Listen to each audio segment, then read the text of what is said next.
Just a second. There, we're on.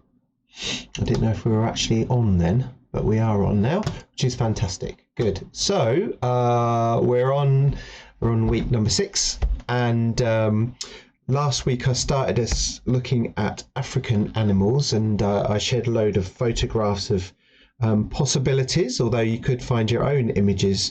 And I've also suggested, rather than using the grid, that you could draw your own picture without the grid, drawing it freehand, so that you can start to look at capturing some of those more freer sort of marks, or when you're drawing, and looking more carefully at the shapes by comparing the different areas of the animal with each other as far as size goes.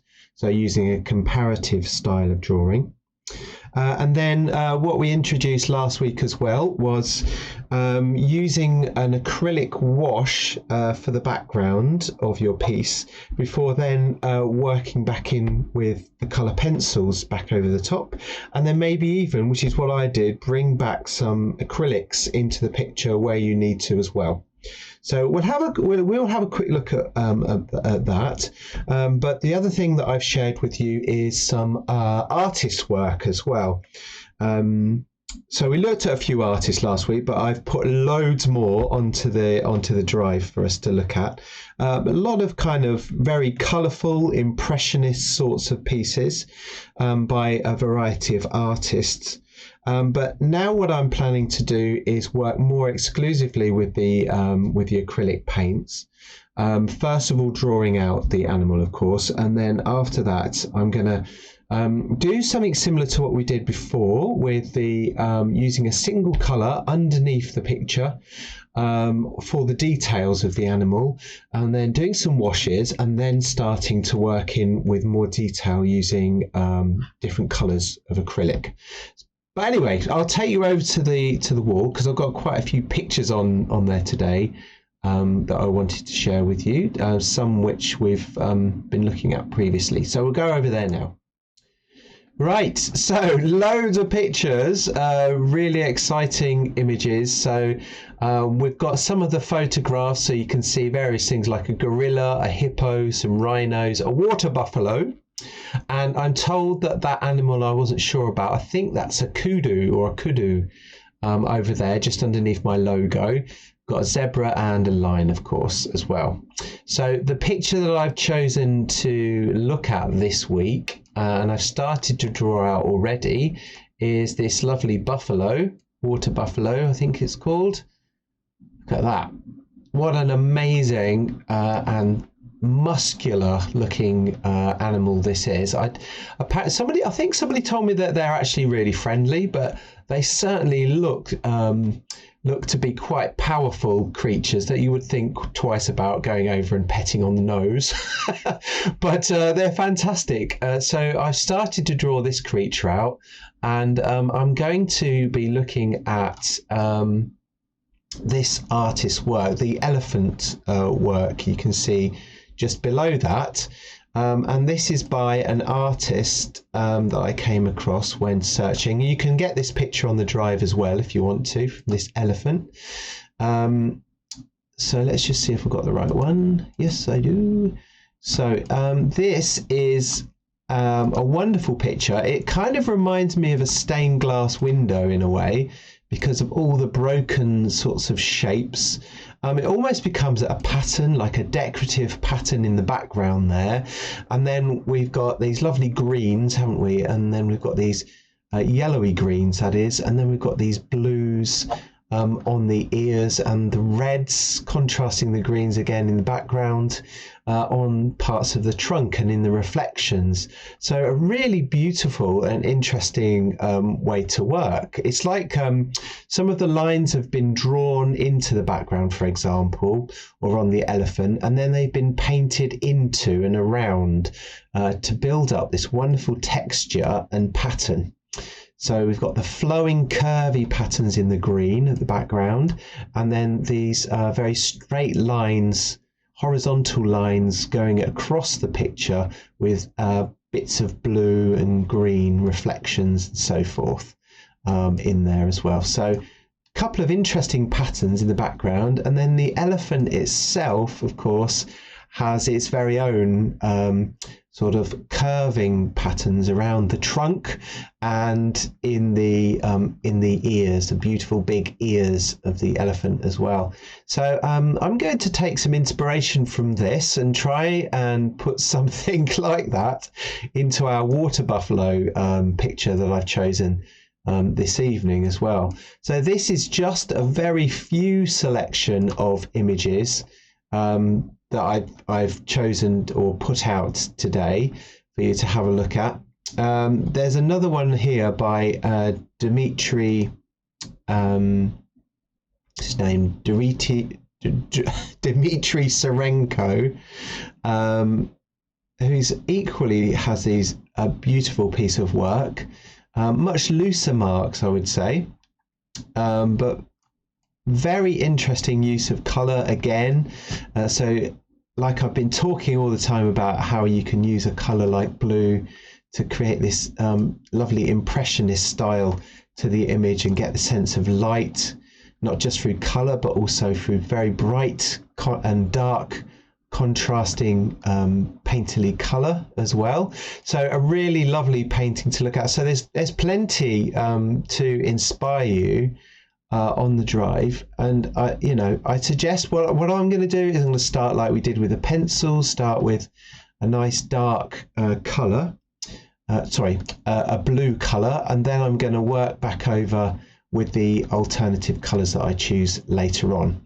And I will be thinking, of course, about the colour wheel that we've got on here, so I'm just going to bring that to the top as well and show you that again. Right, so the colour wheel that we've got, oh gosh, lost it now. I'll just drag it up to the top. Excuse me. There we are. Yep. Colour wheel. So the colour wheel here is really useful. You can get one of these easily on the internet. If you just type in colour wheel, you'll find things like this. But that really helps you to define what objects you wish to stand out against each other within the image.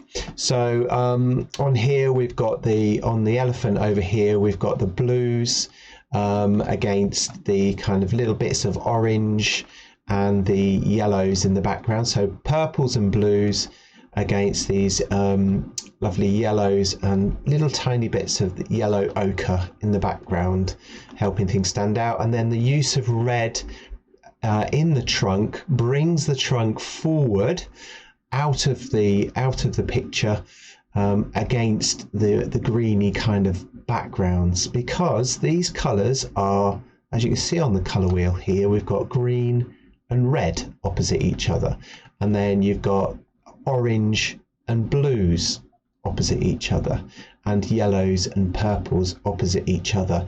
Creates a really contemporary kind of feel to the picture, but also helps things to stand out and be kind of zingy and exciting as well.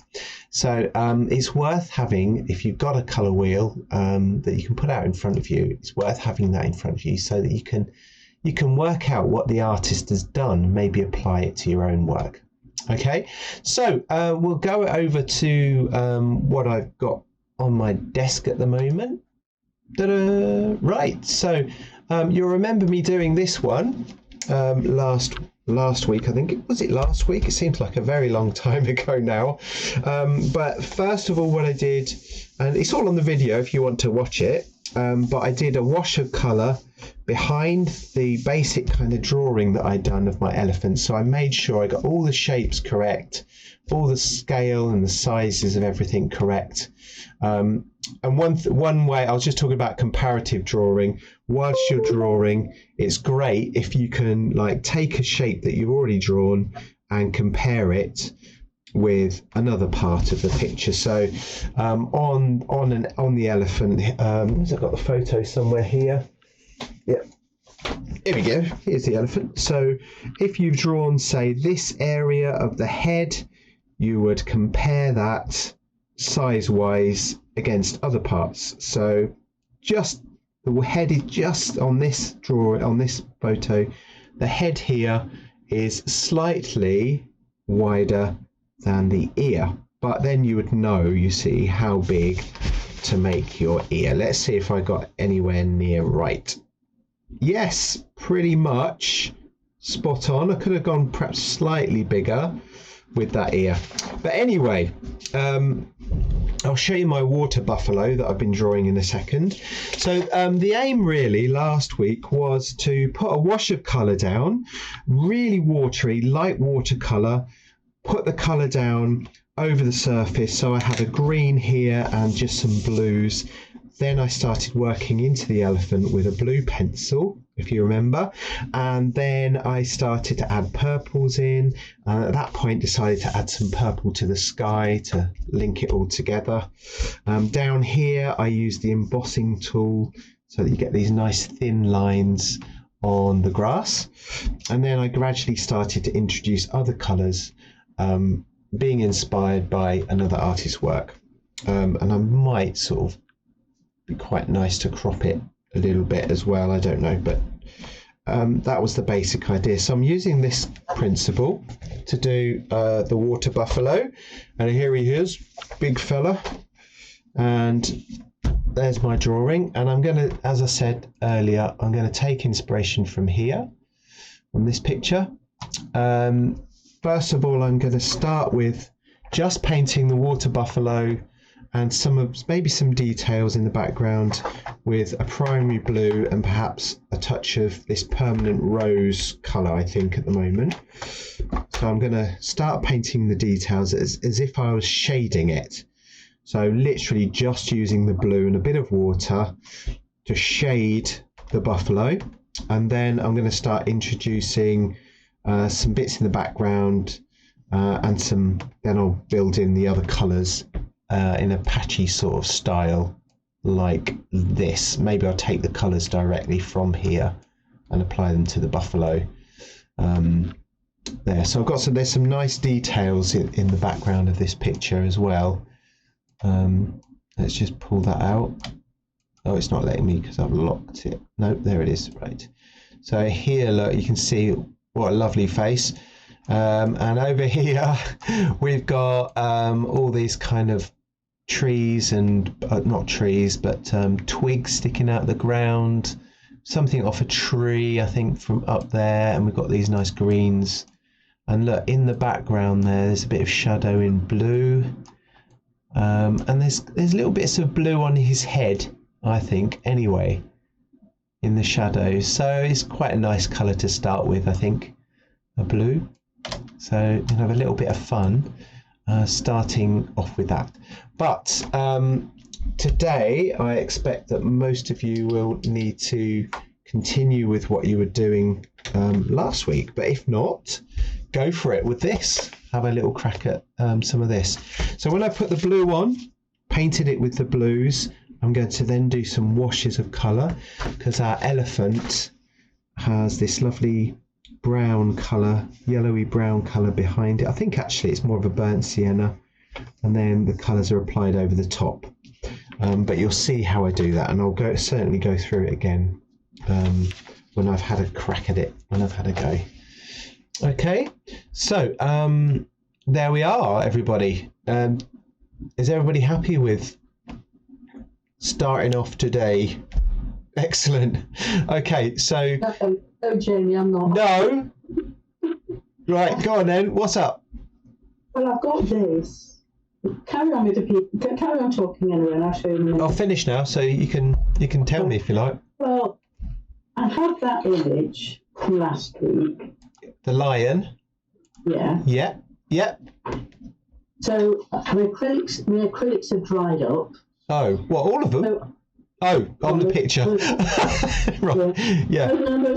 So I've got a watercolour background. Lovely. That's good. And you've put salt on it as well, I think, haven't you? And some wax. Yeah. Yeah. So now I've started, just because I was enthusiastic, who is the daughter of pride. Yeah. I started to work in pencil. Yep. Good. But shall I just carry on? It's going to be tied with an impressionist, isn't it? It's going to have to be. Sorry. it's going to look tight. Tight.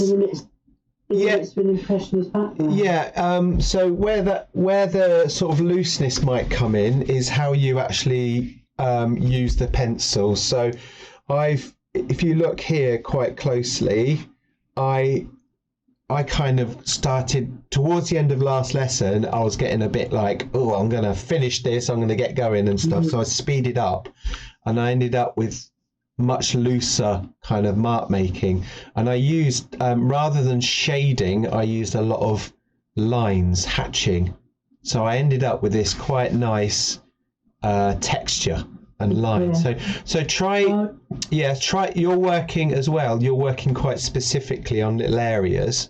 So this is why it's good to use one color to begin with. So if you use like a blue to begin with, for example, it could be a purple. If you use that to begin with, then you'll be working over the whole picture rather than just being quite, like you said, tight in one area. So yeah. I got a bit of burps that smells. Oh, you did? I'm going to have a go. Oh, right. Okay. Yeah. You can try that too.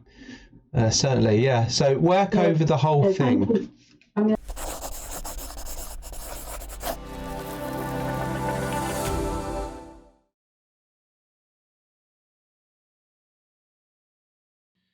Okay, superb. So what we're doing then now is you saw me, or what I'm gonna do here is I just add a little bit more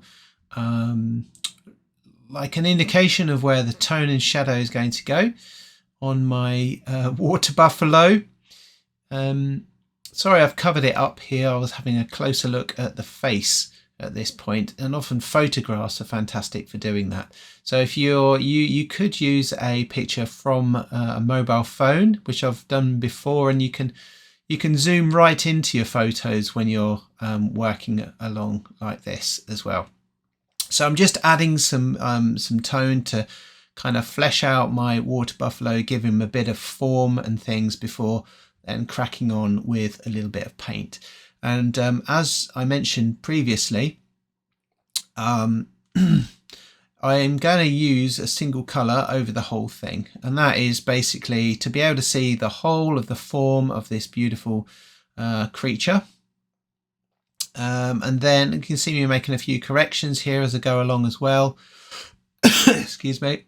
And then I start to use this, I think it was a primary blue that I've used to add the tone and shadow over the whole of the water buffalo. So you'll see me, I kind of get stuck in with a little bit of the detail here because I was quite interested in how his head's going to show up, particularly because it's in very deep shadow. So I started on this area. And I'm almost using it a little bit like an ink in a way, really, because I'm watering down, or watercolour, I'm watering down the ink in order to, or the acrylic paint, in order to create the lighter and the darker tones, a little bit like you would with watercolour. But this is giving me the underpainting that I then need to, that I can then work over the top of, following having done that. And the nice thing about acrylic paint, of course, is that it will dry really quickly, and I should be able to just carry on working back over the top when I've done all of my blues and so forth.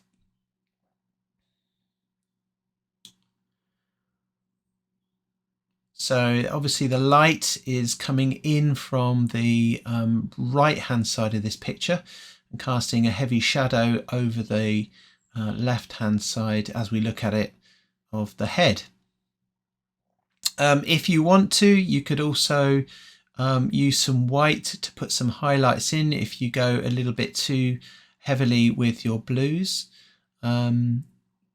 particularly of course because by the time you want to water it down, the paint will have dried quite quickly.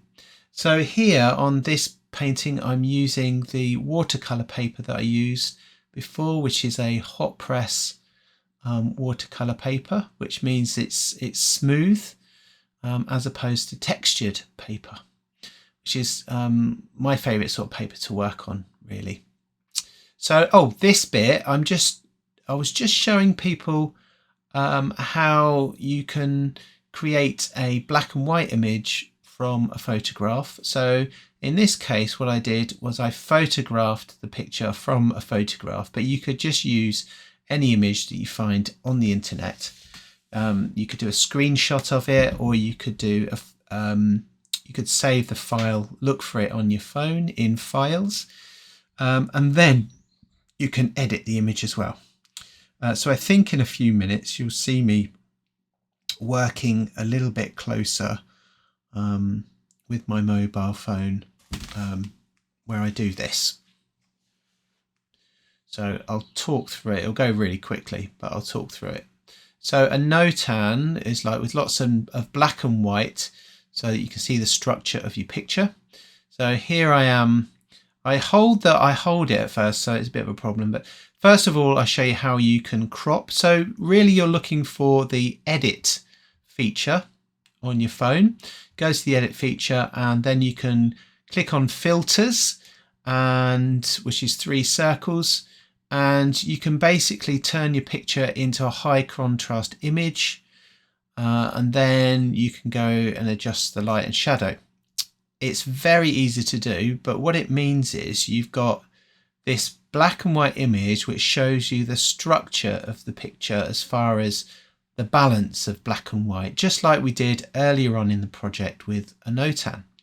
Obviously the notans are much more edited, if you like, but they're really good fun to do because they give you a sense of where the light and the dark really are in your picture and help you to decide how to paint those lights and darks to get the full feature of the image. So a minute ago, as far as painting goes now, on the background, I'm inspired by this painting just above of the elephant, and I'm going to do a background similar to the elephant there. So what I've done is I've done these arcing lines around the back of the water buffalo, which I'm going to use as a basic guide to remind me of what I'm aiming to achieve with the background painting. And you'll see me do a little bit on that in a very short while. But now I'm bringing in some of these more organic colours, I suppose. So we've got a bit of yellow ochre and white going on here. So I like the yellow ochre, but I don't want it to be too strong at this stage, even though it is quite powerful, especially as it's kind of an orangey colour anyway, and against the blue it's going to show up quite vividly. But some of the colours, when it gets overlapped, mean that you've got a different sort of greeny colour, I guess, on there. And then I'm bringing in, as you can see, some more of these violet or purple colour in here to add some deeper shadows. And then I've got some brown.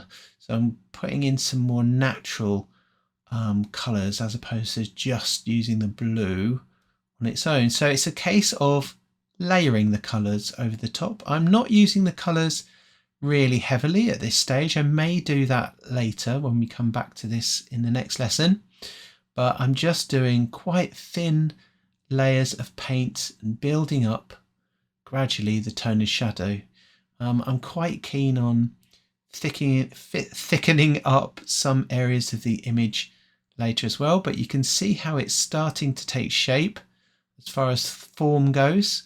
And I do look at that picture, that black and white one. I've probably got it on my phone here as well, but really useful to help you get that structure, like I said earlier. And you can see how I've really worked into that shadow to give the form of the image. Now this is, I felt, is a little bit daring, putting on this really bold burnt sienna sort of colour on here, and some more of the yellow ochre. And I've drawn a few lines in pencil. It doesn't matter if it's wet, just drawn those in. And now I'm going to add in some of these kind of this mosaic, if you like, or patchy idea with the colours. So the lines that I drew and painted earlier are just going to give me a little bit of an idea of which direction to put these shapes in. And I'm not being overly precious. I'm just sort of whacking in the colours just to see how things might look when I do it. And I felt at this stage, I remember thinking it was a little bit too much like a checkerboard. So you'll see me putting in some extra colours and lines and dashes and things over the top. And then I'll probably close in those brown lines that are coming through later on and paint in some more browns. I was thinking about going blue in the sky, but I suspect I may sort of blend those areas in a little bit more later. But as we said, it's an experiment, and let's just try some stuff out and as I mentioned, be a little bit daring about in our approach as well. So I'm using that background of the elephant as my reference there to help me along the way. And here I'm just adding in a few touches of black. So a lot of the time I say, oh, I don't use black, but sometimes it's nice to use a bit of that to really help with the depth of the image and things. And some of the lines, brown lines, are now sort of obliterated a little bit, which is good. And I'm highlighting around the ears. And this is where I'm sort of thinking, oh, I need to blend those areas, the sky and the grassy bits in together. Anyway, this will continue next week. I hope you've enjoyed watching this. And don't forget to follow me on here and like if you like. And I'll see you next time.